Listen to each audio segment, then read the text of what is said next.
Olá, pessoal! Estamos de volta para falar sobre transformação capilar. É isso mesmo. Se você é só um aplicador de produto, infelizmente você não vai entender muita coisa. Mas se você é um cabeleireiro profissional e está querendo crescer na área, quer se especializar, então vem com a gente que tem conteúdo aí maravilhoso para você poder entender um pouquinho mais, tá bom? Para quem não me conhece, meu nome é Carla Viveiros. Sou esteticista capilar, terapeuta capilar, tricologista, sou cabeleireira também. E em parceria com a Twins Professional, estamos aí montando um grupo, né, de estudo para que a gente possa se aperfeiçoar nessa área que cresce todos os dias. Todos os dias tem profissional aí abrindo seu espaço ou buscando oportunidade. Então, nada mais justo que você se profissionalize, que você cresça na profissão, coloque isso na sua mente, tenha objetivo, queira crescer e o melhor ficará. Essa é a realidade, tá? E hoje a gente vai falar sobre transformação. Que transformações são essas que ocorrem no cabelo? Quem tem me acompanhado viu que eu coloquei sobre pH, que o nosso cabelo ele tem o pH, que é o potencial de hidrogênio.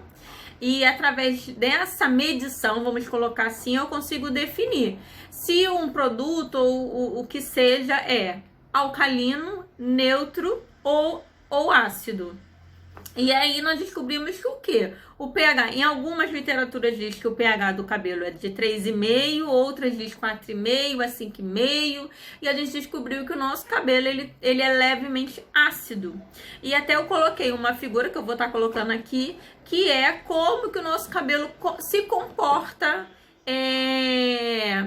em alguns tipos de cosméticos, de coloração, relaxamento, como que essa escala de pH funciona, né? Nós temos no mercado produtos totalmente ácidos, temos produtos totalmente alcalinos. E hoje a gente vai estar falando um pouquinho sobre esse tipo de transformação. O que é compatível com o quê? Né? Cada produto químico, ele tem uma composição, ele tem um grau de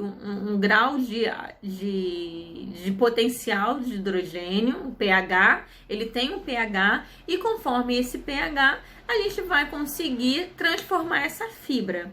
Lembrando que existem 3 ligações importantes na fibra capilar, que são as ligações fracas, as médias e as fortes.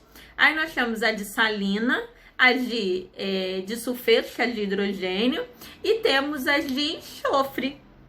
E cada uma dessas ligações se representa em alguma coisa. Quando eu lavo o cabelo, eu tô ali rompendo uma ligação fraca do meu cabelo. Quando eu escovo um cabelo que é enrolado, deixo ele liso, eu também tô rompendo uma ligação fraca. Mas quando eu faço uma coloração, a coloração ela tem pH, se eu não me engano, de 9, é alcalino. Eu tô fazendo o quê? Eu tô rompendo uma ligação média do meu cabelo. E quando eu faço um relaxamento, eu tô rompendo uma ligação forte. Eu tô mexendo aonde? Na estrutura do cabelo. Olha que interessante, estou mexendo na estrutura do cabelo. E quando se fala de relaxamento, quando se fala de alisantes, a gente tem que entender isso, gente.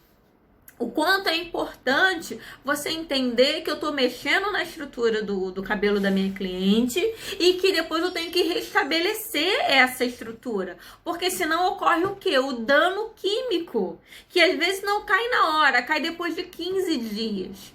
E aí eu particularmente que trabalho com terapia capilar, pego mulheres que foram mutiladas por profissionais cabeleireiros. Carla, mutilada, que palavra forte. Sim, mutiladas, porque às vezes essa parte frontal dela caiu toda e ela tem que usar faixa. O cabelo dela era grande até a cintura. A profissional não soube trabalhar com a química. Aquela cliente ficou com o cabelo no ombro e ela fica depressiva em casa. E o cabelo dela começa a cair em bolo. Então, gente, isso aí é mutilação. Então, a gente tem que entender que quando eu trabalho com transformação, eu tô trabalhando com vidas, eu tô transformando essa mulher. E ela nos procura para embelezamento. Ela está te procurando porque ela tá insatisfeita com a aparência dela. Então você imagina, eu vou fazer uma transformação, vou fazer um alisamento, vou fazer um relaxamento, e aí eu acabo danificando ainda mais essa fibra. E aí, ela, dali a 15 dias, essa fibra começa a se partir e a quebrar. E aí, a gente vê cabelos, né? A gente chama... existe aí um vulgo popular que é pão careca, né? Porque a pessoa fica só com os cotoquinhos na frente, gente. Olha que absurdo. E às vezes a gente fala, não, você fez em casa, né? Ela fala, não, eu fui no salão. Que vergonha que dá pra mim. Eu fico impressionada. Eu falei, e o que a profissional falou? Ah, que é normal. Não, gente, não é normal. Sabe o que tá acontecendo? As pessoas acham que elas podem fazer tudo. Tá igual a cliente. A cliente fala assim pra gente, não, pode fazer, meu cabelo aguenta. Tem profissional que é assim, não, vamos fazer, seu cabelo aguenta. Só que, muitas das vezes, aquela cliente, ela tomou um remédio. Pode ter aguentado o que você fez, as loucuras que você já fez no cabelo dela. Mas vai chegar uma hora que não vai aguentar. Então, gente, é muito doloroso ver uma pessoa, ela mostra a foto do antes dela e do depois. O que o profissional fez nesse cabelo. Então, preste atenção. Eu acho que é um tempo de conscientização. Quando você voltar realmente a trabalhar, pensa direitinho no que você está fazendo. E nem tudo é compatível, nem tudo o cabelo aguenta. A profissional é você, não é sua cliente. A cliente não estudou para fazer o que ela quer no cabelo dela. Infelizmente, aí ela fala assim, não, mas a culpa é minha, eu que mandei ela fazer. Não, a cliente não manda, gente. A cliente não manda. Quem tem que mandar é o profissional. É igual o médico. Você chega lá, tá com dor lá no estômago, fala, não, doutor, me dá só um Dorflex que tá bom. Quem foi que estudou? Foi o médico ou foi você? Então, isso tudo, gente, tem que começar a colocar em prática. É a nossa profissão. É a nossa profissão. Então, a gente tem que colocar ela como realmente é. Você tem estudado. Às vezes, tem profissionais que falam assim, eu falei, você é cabeleireira porque eu não vou precisar estudar. Tem que estudar sim, sempre. Então, vamos lá. Quando eu falo de alisantes, né, tipos de alisantes, eu tenho quais? Eu tenho o hidróxido, né, de sódio. Tenho hidróxido de cálcio. Eu tenho o hidróxido de guanidina, que é o hidróxido de cálcio, mais o carbonato de guanidina. Eu tenho o hidróxido de lítio. Eu tenho mudando, né, para alisamento, eu tenho formaldeído, ácido pirogálico, eu tenho ácido glioxílico, eu tenho carboxisteína, eu tenho Prolis. E aí, por diante, eu tenho muita coisa no mercado. E se você não entender um pouquinho disso, você fica associando um aplicador de produto mesmo e não sabe como isso tudo age. Em relação a alisantes e relaxamentos e tudo mais, nós temos duas maneiras de transformação. Os alisantes capilares, eles distinguem-se pelas substâncias, pelos ativos que tem nele. E aí nós temos duas: a lanchonização e a oxirredução. A lanchonização, como é que é? Nós temos, quem viu as outras aulas, nós temos o que no cabelo? Os shows. O que é os shows? São as ligações químicas de carbono, oxigênio, nitrogênio, hidrogênio e enxofre. Quando eu passo uma química no meu cabelo, no cabelo da minha cliente, dependendo da química, ocorre um processo de lanchonização. O que é isso? Lembra que eu falei que eu mexo lá onde? Nas pontes fortes. E aonde as pontes fortes? De enxofre. Então eu vou lá, tiro um átomozinho de enxofre. E aí eu tenho a minha lanchonização. Ou eu vou relaxar esse cabelo, ou eu vou alisar esse cabelo.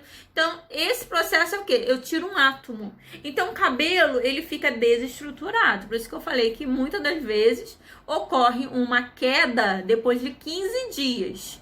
Que a gente chama de dano químico. Não de corte químico. Corte químico é na hora. Você lavou o cabelo veio na mão. O dano químico, se você não repõe, não faz um tratamento pós-química, esse cabelo vai partir mesmo depois de 15 dias. Ou na próxima química. Então, existe esse processo de lanthanização da fibra capilar. E aí eu tenho o de oxirredução, que a gente usa muito com o tioglicolato. O que ele faz? Aí nós temos lá a cadeia toda ligadinha, carbono, hidrogênio, oxigênio, enxofre, nitrogênio e oxigênio. Aí o que ele faz? Ele desestrutura, ele tira todo mundo do lugar e aí você dá a forma, que é quando a gente entra com bigodinho, faz a escova japonesa, que é aquela... muitos conhecem como escova japonesa, outro é... alisamento inteligente, alguma coisa assim. Mas cada um dá o nome. Mas o que ele faz? Aí você dá a forma. Ou você coloca o bigodinho, ou você faz a escovinha prancha e você vai ter o alisamento que você quer.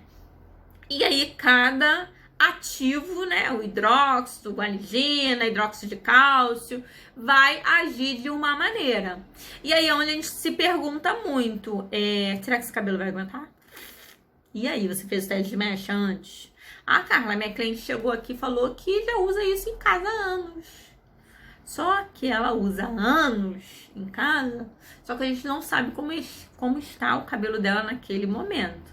Quem tem me acompanhado sabe que se a cliente passou por alguma cirurgia, se a cliente tomou alguma medicação, acho que eu já até falei aqui que eu tive uma cliente que ela ficou com problema na garganta, uma infecção na garganta, tomou um antibiótico fortíssimo. O cabelo dela começou a cair muito, muito, muito, muito. E justamente, tipo assim, eu fiz a química nela, que eu usava na época hidróxido de sódio nela. Só usava hidróxido de sódio, porque ela é cacheada. Só fazia um relaxamento nela. E aí naquela semana ela ficou com uma infecção na garganta. E aí tomou um antibiótico forte. E aí ela mesma percebeu, ela falou, cara, meu cabelo, aí eu fiz a indicação de shampoo pra poder ajudar, mas eu falei, não adianta, porque ela falou, não, ela mesma falou, eu tomei o antibiótico, minha unha tá muito fraca, meu cabelo tá caindo muito. Mas se fosse, porque ela já me conhece, eu sempre falava isso pra ela, sempre perguntava quando ela voltava pra fazer a química.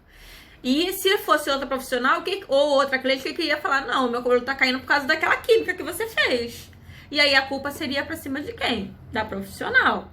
É porque a gente não pega muitos casos de processo. Acho por isso que a gente faz muita besteira, né? O profissional cabeleireiro faz muita besteira. Porque se a gente começar a sofrer processos judiciais, eu acho que a gente vai parar com isso. Inclusive, eu tô tentando ver um pouquinho pra gente poder falar sobre legislação.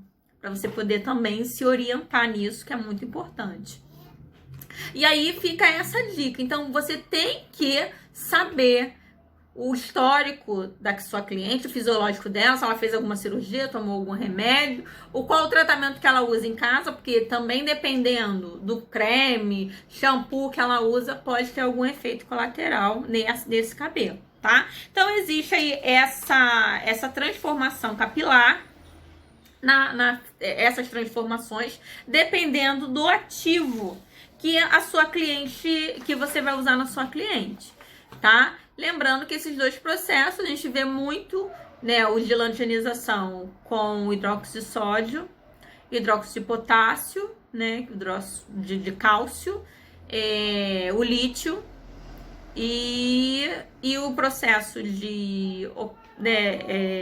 do tioglicolato, a gente já vê ele como um processo de oxirredução, tá? E aí, voltando nisso, em relação a hidróxido, né? A gente vai estar falando agora do hidróxido, é um alisante cáustico extremamente tradicional. Lembra que a figura de pH? Então, quando eu faço um relaxamento, tanto de cálcio, de hidróxido, tioglicolato, lítio, o que acontece com esse meu cabelo? Eu vou para um pH alcalino, eu desestabilizo essa fibra. E aí esse cabelo, ele sai de um meio ácido e vai para um meio alcalino. E aí é onde a gente vê essa desestruturação da fibra. Por isso que eu sempre falo para as minhas alunas, vai fazer algum tipo de química, pede a cliente para, na primeira lavagem, fazer no salão. Então, na hora que você vai oferecer, precificar o serviço de relaxamento ou de química, você já dá o preço com uma lavagem para ela voltar pro salão na semana seguinte, para você ver como é que tá esse cabelo, tá? Não deixar ela lavar em casa. E o hidróxido de sódio, a guanidina, o lítio e o tioglicolato, eu tenho esse pH alcalino. E aí, como que eu faço após? Eu vou estar falando um pouquinho de tratamento. Como que eu faço? Eu fiz um relaxamento, eu fiz até um alisamento com esses tipos de produto, porque dá para alisar o cabelo também, né? Quem trabalha muito com química sabe que a gente consegue ter um alisamento perfeito. Isso tudo vai depender, porque quando tem a guanidina, o hidróxido de sódio, de cálcio, a gente tem ali o médio, regular e forte. Então, se você usa um médio no cabelo grosso, você não vai ter resultado. Se você usa o forte no cabelo super fino, esse cabelo vai quebrar. Então, você tem que primeiro entender a fibra da sua cliente para você poder fazer a química, tá? E qual é um tratamento pós-relaxamento? É um tratamento que traga esse pH de volta a ácido. Lembra que eu falei que ele vai lá para alcalino? E aí eu faço esse tratamento. Normalmente nas embalagens, o reconstrutor, eu posso fazer um reconstrutor que não tenha queratina, que seja aminoácido, que seja proteína. Eu consigo voltar com essa fibra para o lugar. A maioria, o tioglicolato, ele vem com neutralizante, que é oxigênio, peróxido de hidrogênio, para trazer, lembra que eu falei que o tioglicolato a gente desestrutura o cabelo e depois te dá forma? Então, aquele neutralizante é para trazer o cabelo, voltar o cabelo ao pH normal dele, que é um pH ácido, tá? Mas aí após essa neutralização, eu tenho que ter um tratamento adequado, que é também com aminoácidos, sem queratina. Se tiver queratina, você pode ter um efeito aí colateral grave. Então, essa é a minha dica para os relaxamentos, para os alisantes. A base, todos eles são alcalinos, então nós temos que entender muito bem sobre isso. E eu vou estar falando futuramente sobre as escovas ácidas, mas só para ressaltar, se você faz um relaxamento que é alcalino e você vai fazer uma escova ácida nesse cabelo, vai cair na hora, tá? Então preste atenção, por isso que a gente tem que entender o produto que a gente está usando, porque senão a gente acaba cometendo uma tragédia. Então essa não é a nossa função, a nossa função é de embelezamento, a nossa função é evidenciar a beleza da nossa cliente, a nossa função é fazer com que ela saia do nosso salão satisfeita, do nosso espaço satisfeita, que ela se veja de outra maneira. Bom, a gente trabalha com beleza, né? Eu costumo dizer que existe uma grande diferença entre tratamento e embelezamento. Quando eu faço tratamento, eu falo, tratamento não é embelezamento. Porque quando a gente faz o embelezamento, a cliente quer sair bela. Mas quando a gente faz o tratamento, às vezes é para recuperar o que estava feio. Então, a gente tem que pensar dessa maneira, tá? E eu espero que vocês tenham gostado. É um assunto assim muito extenso, química, algo assim que nem todo mundo entende, mas eu espero que vocês tenham entendido um pouquinho que eu passei. E na próxima a gente vai estar falando sobre os alisamentos, formaldeído, ácido, prolis, carbocisteína, enfim, todos esses aí, todas essas tecnologias de alisamento que tem invadido aí o mercado cosmético, tá bom? Beijo, fica com Deus. Se gostou, se inscreve aqui, dá um like, compartilha e eu espero por vocês na próxima, tá bom? Tchau!